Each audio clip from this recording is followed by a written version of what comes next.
Hey guys, blog number 2. It's been a week since my last one. It's weird how these keep landing after legs. I don't know, I'm not doing it on purpose. But as you can see, I've had a shave, so make myself more presentable to the public. I had a lot of complaints last time about the beard, so it's gone now. Instead of talking about myself this week, I have a, a training blog up on tmuscle.co.uk. Just going on about my training, so I don't really need to talk about it too much on these. As I'm updating pretty much daily on there.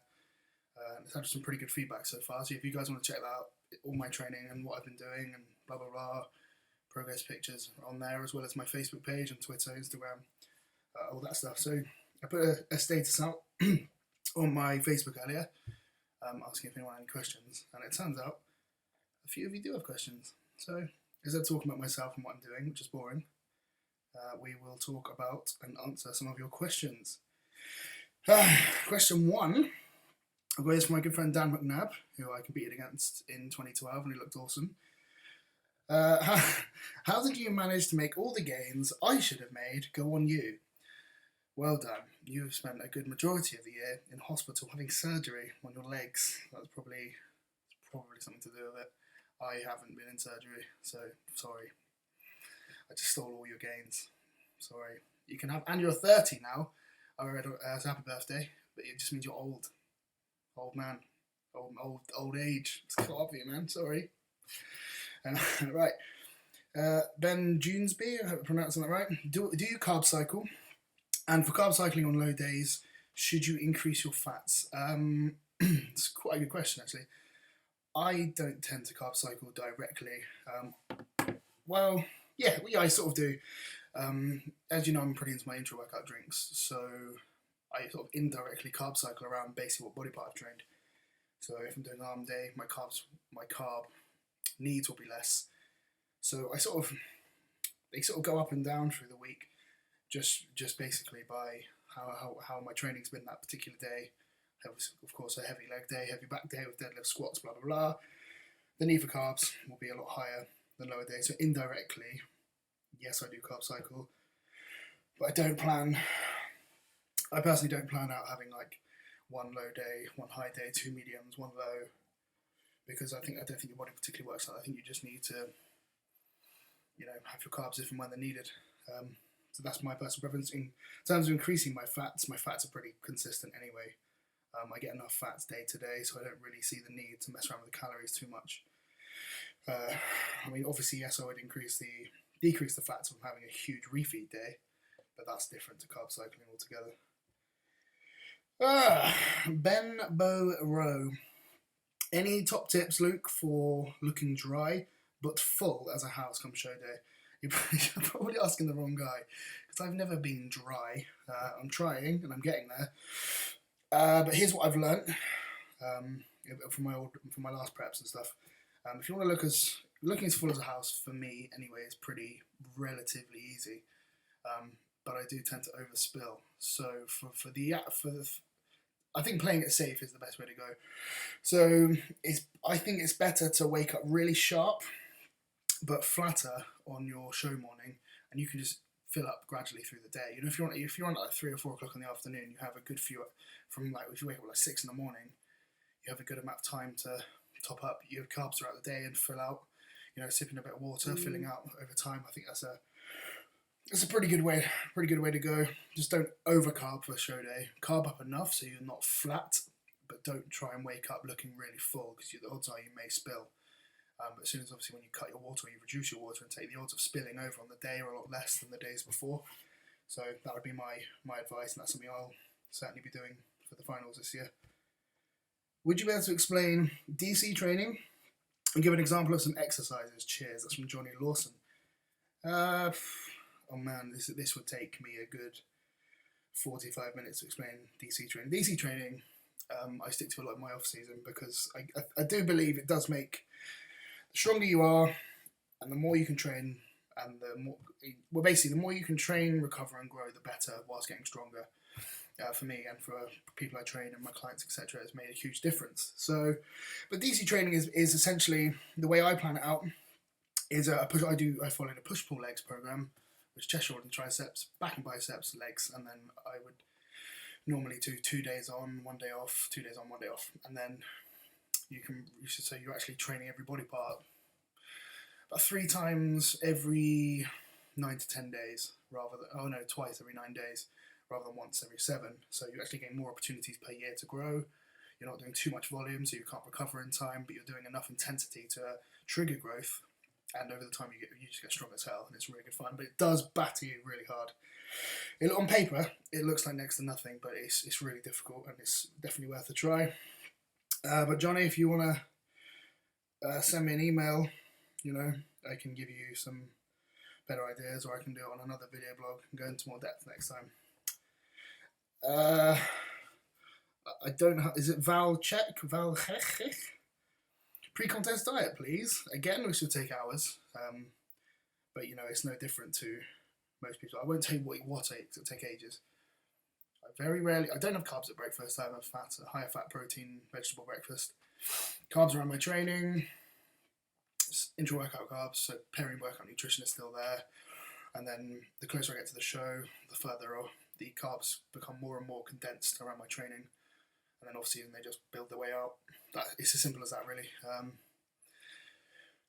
I eat all the classic boring foods, chicken, fish, vegetables. I love sauerkraut. It's probably my favourite pre-contest food. Other than that, there's not really much. There's no magic formula there. Again, I haven't nailed the pre-contest diet yet, so if I told you, it's probably not. It's not optimal, because as I'm sure I haven't shown up 100% in shape yet, so it's not perfect. So maybe I'll answer that question after the British when I actually come in looking good. How about that? Ryan Lewis, hey mate. Alright mate, alright pal. That was me doing a Scottish accent because he's Scottish. Do you keep sodium right in till week before, up to the show, and if not, when do you drop it? For me, I don't. I have dropped sodium in the past, and it just makes me flat and sweat. So weirdly, it makes me sweat and spill. I think the sodium, for me, the salt holds more water and glycogen in the muscle. So as soon as I drop sodium, I sort of go, ugh, and all the water just goes out into everywhere else, rather than where it should be. So I think, for me, I would rather. At the British again, this is another lesson learned. It will just be I'll keep my sodium probably in all the way. I probably won't drop it at all. Maybe at the last meal the night before, I might pull it out. All depends on how I'm looking, but I think to keep full, if you're manipulating your sodium, carbs and water, I think you're messing around with too many variables. But if you keep your sodium the same as it's always been, and just play around with your water and your carbs, I think you're less likely to make errors. And this is, of course, me speaking from experience. And Ricketts, say man, do you believe in bulking, or do you think muscle gain is greater gaining it whilst lean? So basically, do I believe in bulking and getting fat or staying lean? I don't believe in getting fat, even though I have done it in the past and it's sort of worked. But I think the more I've read and the more educated I've become, I've realised that getting fat, makes it really hard to diet, and I don't think you can put any more muscle on. I think hormonally, carrying that many fats, I think it does. I think it does hinder muscle gain a little bit. I think bulking is too old school. I think you should try and just gain as much lean muscle as possible. Obviously, you will gain a little bit of fat here and there, but as long as you can keep it to a minimum, don't try and stay shredded all year. But you get a lot of knobheads who say if your abs aren't showing, you ain't growing, which I think is rubbish. It's rubbish because a lot of people have abs all year round and they get huge. So, I have abs even when I'm fat, so more mine goes around the back. So I look like the Michelin Man from the back, and then I've got abs at the front, like a Teenage Mutant Ninja Turtle. It's quite a look, to be honest. I think it's something I'm going to have to get out there, because it's quite a sight to behold. So stay lean as possible. Keep your cardio in if you need to. Play around with it. If you're getting fat too quickly and you're putting on too much fat, have a little mini diet for 4 weeks. Come down, go up. Come down, go up. That's because a lot of huskier people like myself can't gain it quite easily. So again, play it around yourself. Rob Miley, how to figure out nutrient intake while trying to cut for summer, but build and maintain muscle mass. I'm finding it hard right now, but some advice would be greatly appreciated. Thanks. I don't think there is any formula for your nutrient intake, because a lot of people, their metabolic rates are just completely different. Some people, you hear some people are eating like 900 grams of carbs a day and they're shredded and they're fuckers, and I hate them. And then you get other people who have to go super low carb to even get lean, you know. So again, everyone's different, but I would say a good place to start is just to, you know, just keep your carbs around your training, push some cardio in. If you're not getting lean enough, maybe pull out some calories. If you are getting and up your cardio, one or the other. But you know, I don't think you can work out your exact nutrient intake mathematically because we're not robots. But you know, cardio, less food. I think that's the general consensus for losing fat. So try that. When dieting, what is your best strategy for training volume? Thanks, Luke. That's from Jimmy Neal. Cheers. I just train the same off season as I do pre-contest, apart from the DC training, just because it can get dangerous. Although recently I have increased my volume and the amount of days a week I'm training, and this is purely for the fact that I'm able to. My body's recovering, and I can get more hours in the gym, and it doesn't hinder my performance. I recover well. You know, why not? If my body's telling me I can train more, then I should train more. Surely it makes sense. So, you know, if you can train, I believe everyone should train as much as they can, as often as they can, as hard as they can. There is no set rule. There is no yes, no. You can do this. You can't do that. It's your body, and your body will tell you what's what. Okay, I've got one more question there, which is a really good question. It's pretty long, so let me just. In terms of mass, what do you think a good 6-month bulk can achieve from experience with yourself or clients? And do you think there was a standout attributing factor, not including genetics, i.e. diet or training style that facilitated it? In the same vein, are you a believer in keeping carbs in all meals for mass phases, or is it very person specific? Cheers, Dave. That's from David Sutton. Good man. That's a really good question. Okay. When I program myself or a client's training or diet, I try and get the most from the least. So if you can go into the gym 3 days a week and grow and eat less food, and you're still growing, then you don't need any more. But then when that plateaus, you just add more training and more food, and you just keep building upon that. And the more you can build out from that, the more progress you can make over time. So the more space you allow for progress, the more you can progress. If you go in training 7 days a week, super high volume, everything maxed out, maximum food, you've missed so many opportunities of the ladder, you know, the steps of growth you can have. So start with the basics, heavy, get strong as you can, build out from your training. As your training will grow, your need for nutrients will grow, so your food will go up. And I think over time, if you allow a greater room for progression, you will progress more. And that's what I did. I went back to DC training, which is very low volume. The food wasn't as high, and now I'm certainly the biggest I've ever been, and my training volume is a lot higher because I've built up to it. And my food intake is also a lot higher. I'm staying a lot leaner because I've built up to it.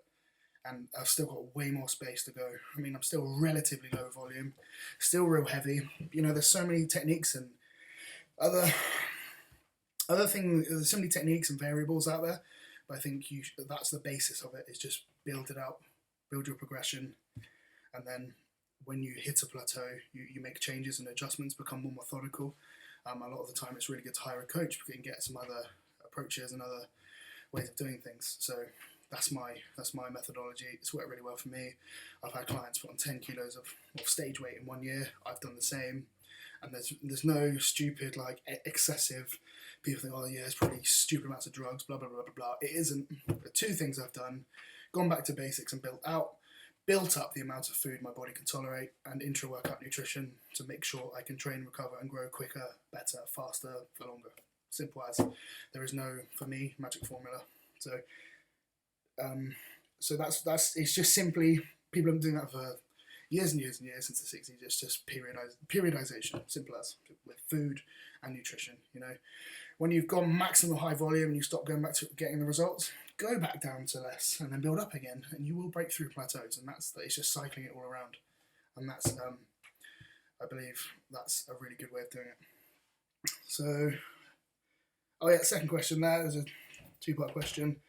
Do I believe in keeping carbs in all meals and mass phases? Again, it's about building your nutrition out to match your training needs, but everyone is is person specific. I can hear Carly coming down the stairs.